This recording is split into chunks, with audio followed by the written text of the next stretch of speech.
Hello, everybody. It is Friday, January 9th, and welcome back to the Nick Watkins Show. I'm Nick Watkins.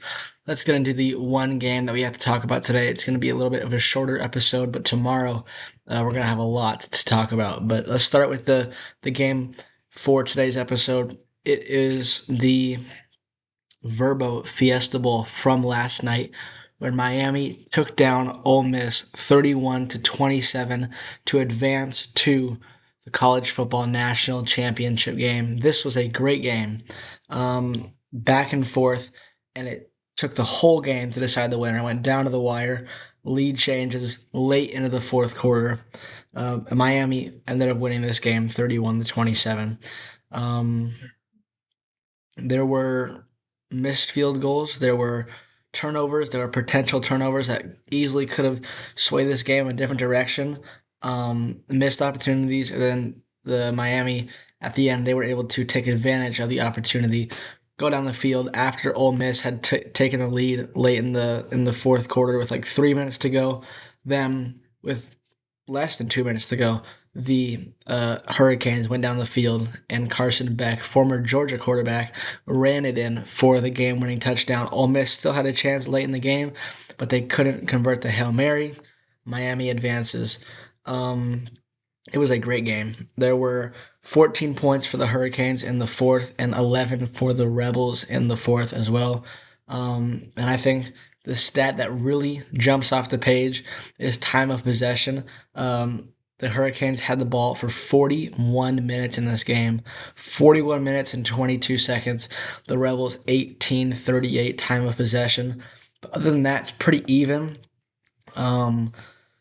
The the Hurricanes, Miami, were 11 for 19 on third down.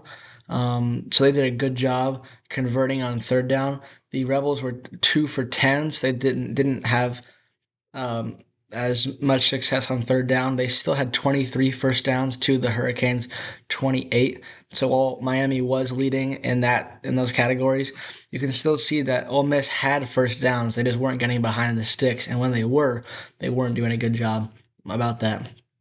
And then, yeah, Miami 459 yards, Ole Miss 398. Huge game. It was a great game, and it probably was one of the better ones of the college football playoff for this year. So that's very exciting. And then the winner of tonight's game will face Miami in the national championship game. Tonight's game is the Chick-fil-A Peach Bowl. It is Oregon 13-1, number 5, at Indiana 14-0, number 1 in the country.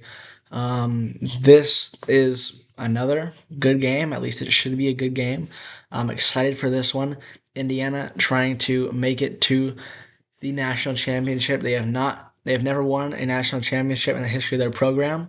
Trying to become the first team to go 16-0 since like 1900 or something like that. That game's at 4:30 tonight, and the other game that I'll be watching will be the Warriors game at 7, Kings at Warriors. Hopefully we can get a nice dub against the rivals from up north.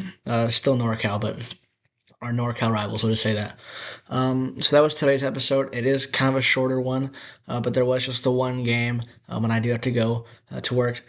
But tomorrow's episode is going to be fantastic. We're going to have Noah back on the show. We're going to have Luke. He's going to be on the show for the first time.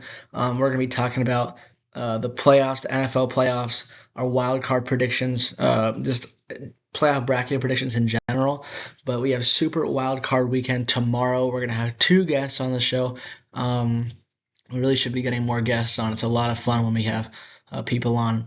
And it's going to be super, super fun. We're making our predictions, and we're going to talk about who we think is going to win the wild card games. It's super exciting. I'm super pumped up for it. Big day tomorrow. And, we got some good games tonight, some meaningful games tonight. So thank you guys so much for watching today's episode, and I will see you tomorrow.